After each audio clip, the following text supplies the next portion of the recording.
Hola, hoy quería hablarles sobre políticos, políticos emocionales y políticos racionales. Lo popular por sobre lo realista. Lo popular, lo bonito sobre lo realista, que puede muchas veces no sonar muy bien. Igual, muchas veces cuando hay candidatos que quieren llegar ya sea a un puesto presidencial o a un puesto congresal, prometen y prometen y prometen, ilusionan a sus votantes, y estos cuando llegan simplemente no les importa su población, no les importa la gente a los que ellos representan. Y aquí vamos a explorar un poco el tema de la emoción con la razón. Cuando vemos candidatos presidenciales y les dicen de que en 4 o 5 años van a ser potencias del mundo, no les crean. Cuando les digan en 4 o 5 años vamos a salir de la pobreza, no les crean. Cuando digan de que no van a cobrar impuestos para que todos estén muy bien económicamente, no les crean.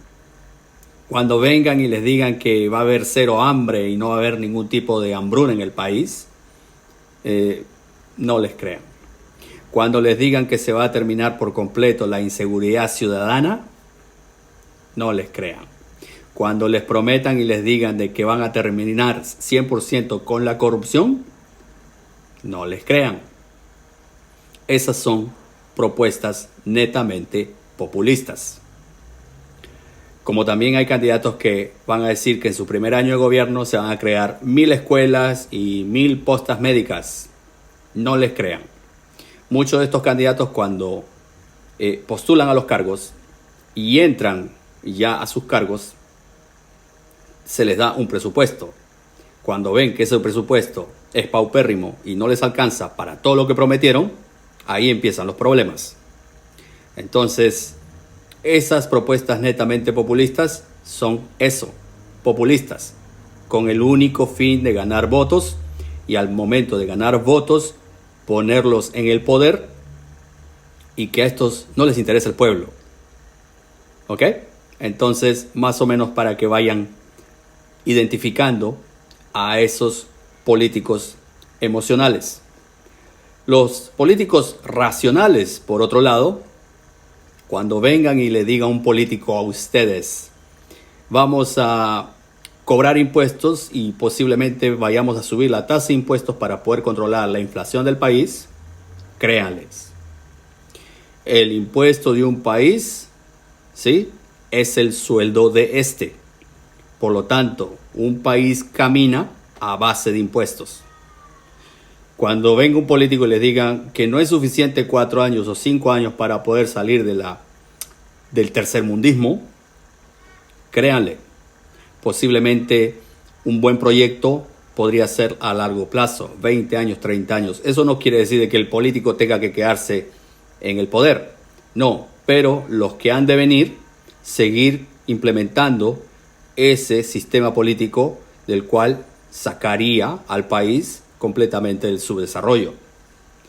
Aquel político que les diga que el primer año de gobierno va a construir 200 escuelas y no 1000, posiblemente es creíble esa propuesta. ¿Por qué? Porque tiene que ver mucho con el tema de presupuesto. Ahora, muchos cuando están postulando a los puestos y una vez que llegan, también hay que tomar en cuenta de que llegan muchos presidentes al poder solamente por el voto popular, no porque sepan de política, se educaron en política, sepan de derecho internacional, sepan de relaciones internacionales, sepan de ciencias políticas, sepan de economía. No. Entonces, cuando llegan al poder, están rodeados de asesores. Cuando están postulando, no tienen ese tipo de conocimiento. Entonces, muchos tienen la voluntad, pero no tienen el conocimiento. Y aquí es donde se dan contra la pared, porque tenían muchos la voluntad de querer llegar y no tenían el conocimiento. Una vez llegados al poder, tienen unos gobiernos paupérrimos. Entonces, Aquí, más o menos para que ustedes vayan viendo el tema de las propuestas populistas, políticos emocionales y propuestas realistas en políticos racionales. Ojo, políticos emocionales y racionales, los dos están metidos en corrupción. La corrupción no es algo que se va a terminar porque un político sea racional y el otro sea emocional. No. Los países en su actualidad, especialmente en Latinoamérica, están como están, no por la conquista de los españoles hace más de 200 años. No, están así en la actualidad gracias a sus políticos. Los países que no han salido del tercermundismo es gracias a sus políticos. Los países que han arrasado con las grandes economías de esos países en términos de corrupción han sido sus políticos.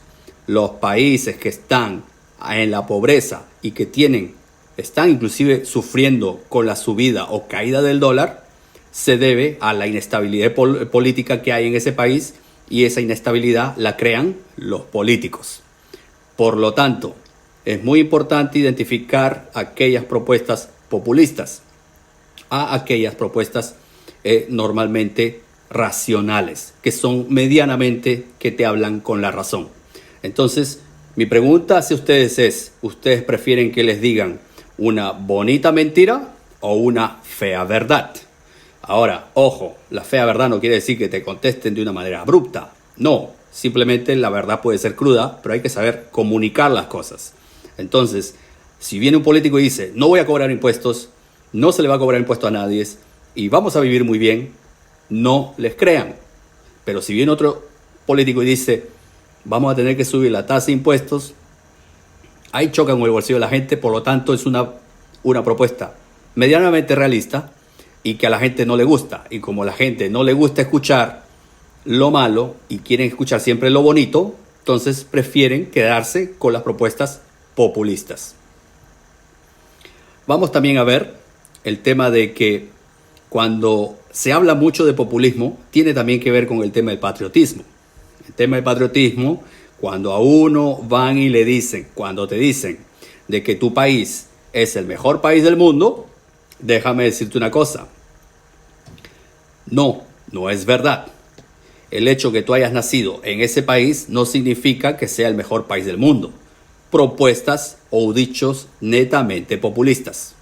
¿Sí? Entonces, tu país carece quizás de lo que muchos otros países desarrollados tienen. Y otros países desarrollados quizás carecen de lo que tu país pueda tener. Al final del día, los unos se necesitan a los otros. Entonces no hay eso de que porque tú naciste en esa bendita tierra, entonces tu país es el mejor del mundo, porque no lo es. Hay que aprender a distinguir ese tipo de propuestas, ese tipo de políticos, para caer en menos errores.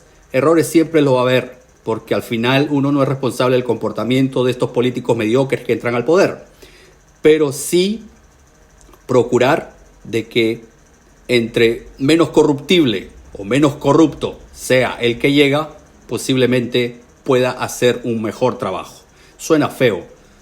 Obviamente no debería haber, el nivel de corrupción debería ser cero en todos los poderes del Estado. Pero lamentablemente ese ha sido un cáncer que no se ha podido extirpar y que sigue metido ahí. Entonces, yo te pregunto, ¿prefieres un político emocional o un político racional?